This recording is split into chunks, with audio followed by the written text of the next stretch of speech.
이기적 유전자 리처드 도킨스 지음 초판 건두사 1976년 7월 하버드 대학교에서 로버트 L. 트리버스 침팬지와 인간은 진화 역사 중 대략 99.5%를 공유하고 있으나 아직도 대부분의 사상가들은 자기 자신은 전지전능자로 가는 디딤돌로 여기는 반면 침팬지는 꼴이 흉하고 엉뚱하고 괴상한 짐승으로 여기고 있다.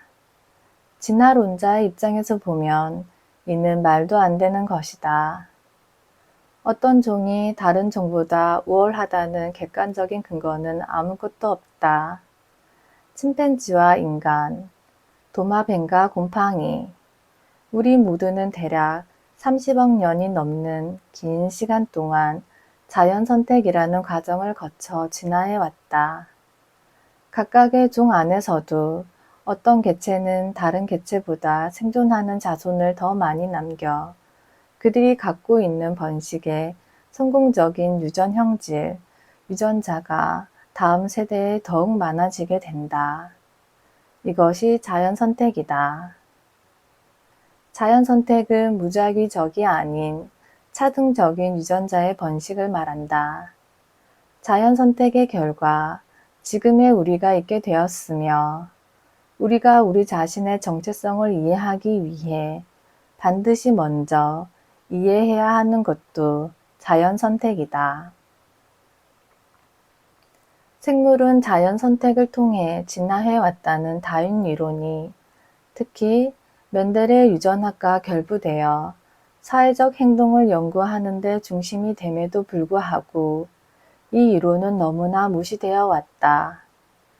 오늘날의 연구는 다윈과 멘델 이전의 사회관 또는 심리관을 정립하는 데 기여했던 사회과학의 틀 속에서 성장해왔다. 심지어 생물학계 내에서조차 다윈주의의 이론을 간과하거나 오용하는 것을 보면 그저 놀라울 따름이다. 이러한 기형적인 전개의 원인이 무엇이든 간에 그것이 끝나고 있다는 증거가 있다. 다윈과 멘델의 위대한 업적은 점점 많은 학자들에 의해 확장되고 있다. 이들 중 가장 주목할 만한 사람은 피셔, 해밀턴, 윌리엄스, 그리고 메이너드 스미스 등이다. 그리고 이제야 비로소 자연선택에 기초한 사회성에 관한 이론의 토대가 리처드 도킨스에 의해 단순하면서도 대중적인 형식을 갖추어 소개되고 있다. 도킨스는 사회이론의 주요 주제, 즉 이타적 행동과 이기적 행동의 개념, 이기주의의 유전학적 정의, 공격적 행동의 진화, 친족이론, 부모-자식 관계와 사회성 곤충의 진화를 포함, 성비이론, 호혜적 이타주의, 속임수, 성분화의 자연선택 등을 하나씩 설명한다.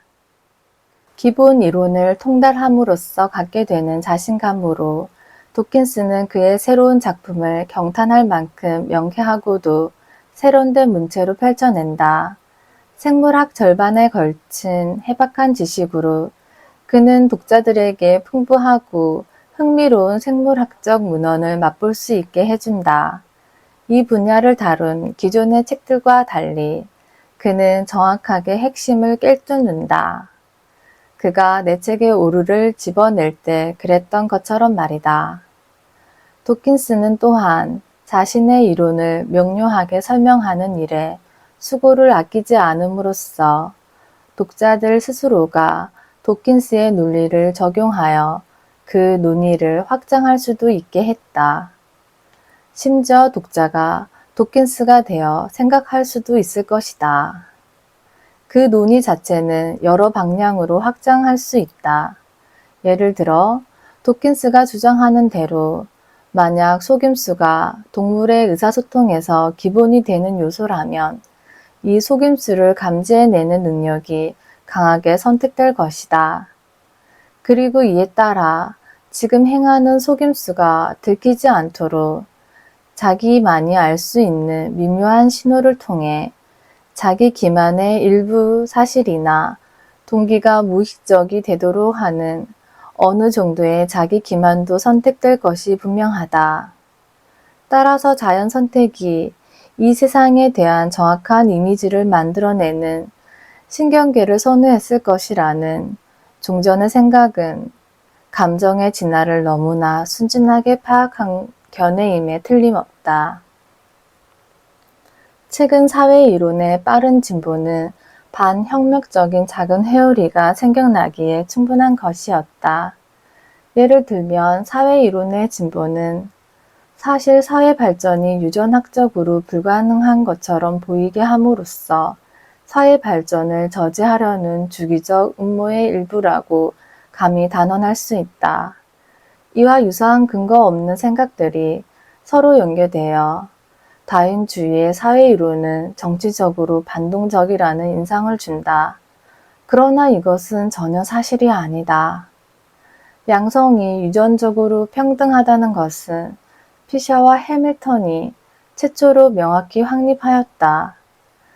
사회적 곤충에서 얻은 풍부한 양적 자료와 이론을 통해 부모가 자식보다 우위를 차지한다는 또는 그 반대에 어떤 선천적인 경향도 없다는 사실이 밝혀졌다. 그리고 양육 투자와 암컷의 선택에 대한 개념은 성의 차이에 대한 객관적이고도 편견 없는 기초 지식이 된다. 이것이야말로 양성이 생물학적으로 동일하다는 전혀 도움이 안 되는 수령에서 여성의 힘과 권리의 근원을 찾으려는 대중적 노력에 비해 상당한 진전이 아닐 수 없다. 요컨대 다윈주의의 사회 이론은 우리가 맺고 있는 여러 가지 사회관계에서 대칭성과 논리를 이해할 수 있게 해준다. 이러한 대칭성과 논리를 우리가 보다 충분히 이해하면 우리는 우리의 정치적 상황을 새롭게 인식할 수 있을 것이고 심리과학과 정신의학에 대한 지적인 기반도 닦을 수 있을 것이다. 또한 그 과정에서 우리가 겪는 수많은 고통의 뿌리도 더 깊이 이해할 수 있을 것이다. 1976년 7월 하버드 대학교에서 로버트 L. 트리버스